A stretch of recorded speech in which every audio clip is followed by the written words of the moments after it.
السلام علیکم ورحمۃ اللہ وبرکاتہ۔ بسم اللہ الرحمن الرحیم۔ حضور صلی اللہ علیہ وسلم کے زمانے کی شیر دل خاتون کی آرزو شہادت۔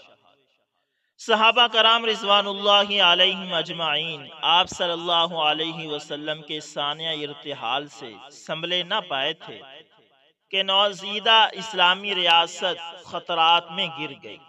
کئی نبوت کے جھوٹے دعوے دار اپنی اپنی جھوٹی نبوتوں کا ڈھنڈورا پیٹ کر نو مسلموں کو مرتد بنا رہے تھے، اور کہیں مرکز خلافت کو کمزور کرنے کے لیے منکرین زکوٰۃ دینے سے انکار کرنے لگے۔ کہیں مرکز خلافت پر حملہ آور ہونے کی منصوبہ بندیاں ہو رہی تھی۔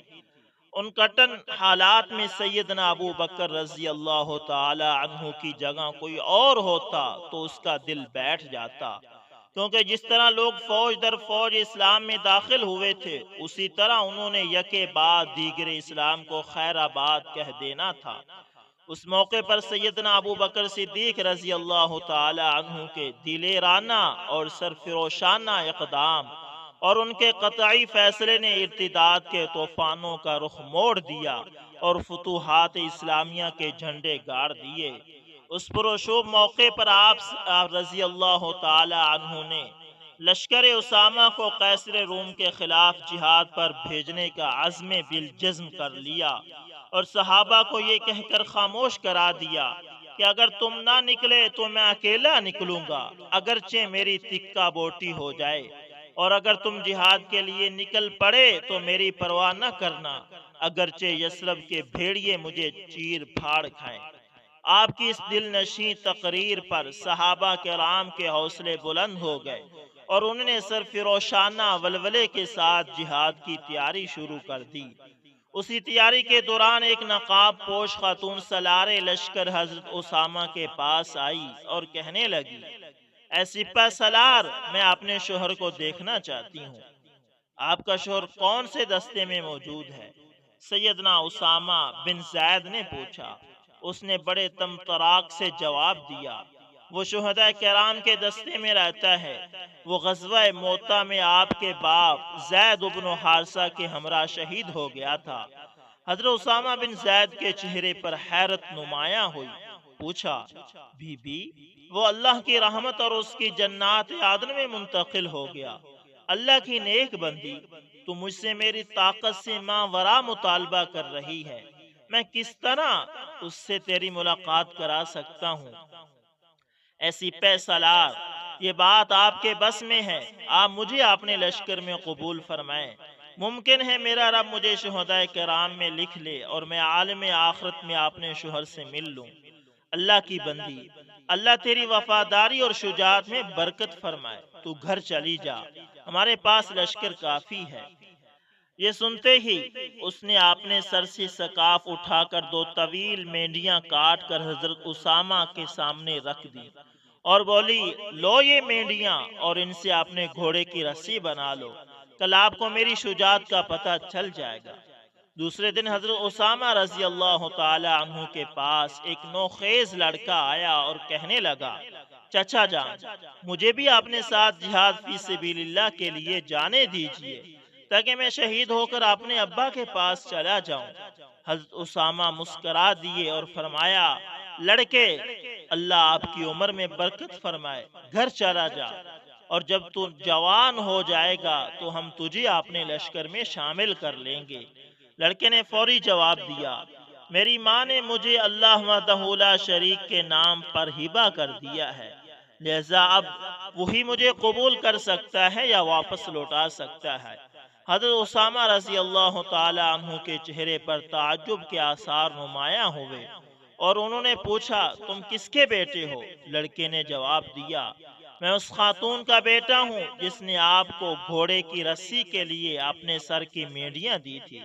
حضرت اسامہ چلا اٹھے، اچھا، تم اس ذات العقال کے بیٹے ہو جس کا شوہر جنگ موتہ میں شہید ہوا تھا؟ ہاں، میں اس کا اکلوتا فرزند میسرہ ہوں۔ چنانچہ بچے کے پرزور اصرار پر حضرت اسامہ نے اسے لشکر میں شامل کر کے اسے اپنے پیچھے پیچھے رہنے کی ہدایت کی۔ جب حضرت ابو بکر صدیق رضی اللہ تعالی عنہ نے لشکر روانہ فرما دیا تو ایک دن کی مسافت پر لشکر کی دائیں پلٹن کے کمانڈر نے دیکھا کہ ایک نقاب پوش مجاہد تلوار تھامے اپنے سیاہی میل گھوڑے پر سوار لشکر اسلام کی طرف بڑھ رہا ہے۔ اس نے سمجھا کہ یہ کوئی قاصد ہوگا جو خلیفۃ الرسول صلی اللہ علیہ وسلم حضرت ابو بکر صدیق کا پیغام لا رہا ہے، لیکن تھوڑی دیر بعد معلوم ہوا کہ شہ سوار وہی ذات العقال ہے جو درجہ شہادت پانے کے لیے بے چین ہو رہی تھی۔ چنانچہ حضرت اسامہ رضی اللہ تعالی عنہ اس کے پاس گئے، اسے سمجھایا بجھایا اور واپس گھر جانے کی تلقین کی، لیکن کامیابی نہ ہوئی۔ پھر آپ نے شرط عائد کر دی کہ وہ لشکر اسلام کے آخر میں رہے، لیکن اس میں بھی ناکامی ہوئی اور خاتون نے مجاہدین سے آگے بڑھنے پر اصرار کیا۔ جب کوئی بس نہ چلا تو حضرت اسامہ رضی اللہ تعالی عنہ نے اسے کروفر اور فنون سپہ گری سکھائے۔ جب اطمینان حاصل کر لیا تو اسے قتال میں حصہ لینے کی اجازت دے دی۔ اگلے دن جنگ شروع ہوئی تو ذات العقال نے شجاعت و بصالت کی لازوال داستان رقم کی۔ اس نے اپنی تلوار سے کفار کی لاشوں کے پشتے لگا دیے۔ مجاہدین اسلام جب بھی کسی کافر کا سر تن سے جدا ہوتا دیکھتے تو بلند آواز سے نعرہ تکبیر بلند کرتے اور خود بھی بڑھ چڑھ کر کفار پر حملہ آور ہوتے۔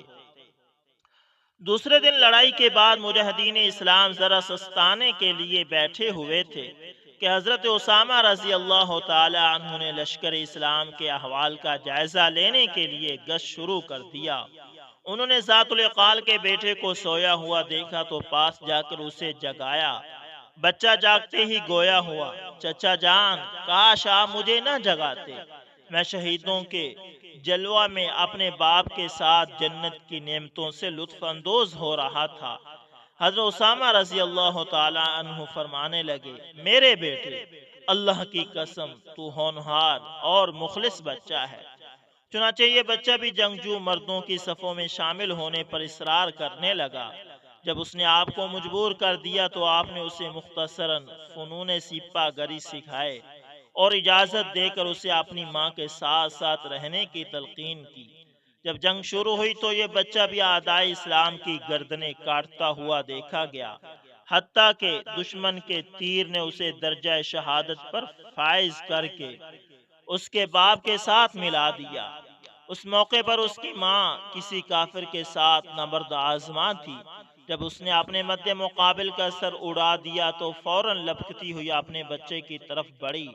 مبادا کے دشمنان دین اس کے بدن کے ٹکڑے ٹکڑے کر دیں، چنانچہ وہ اسے اٹھا کر اپنے خیمے میں لے آئی۔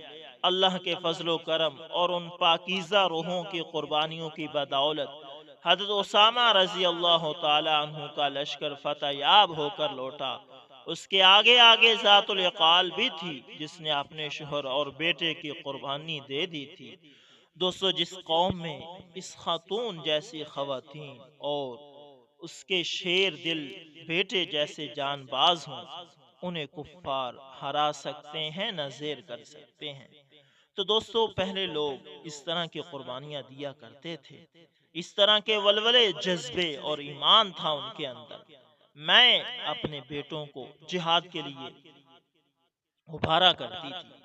دوستو، امید کرتا ہوں ویڈیو اچھی لگی ہوگی، پسند آئے لائک شیئر کومنٹ لازمی کریں، اور اگر آپ ہمارے چینل AS انفارمیشن TV پر نئے ہیں تو اس کو لازمی سبسکرائب کریں اور ساتھ میں بیل کے نشان کو دبانا نہ بولیے گا تاکہ ہر نئی ویڈیو کا نوٹیفیکیشن سب سے پہلے آپ دوستوں تک پہنچتا رہے۔ جزاکم اللہ خیر۔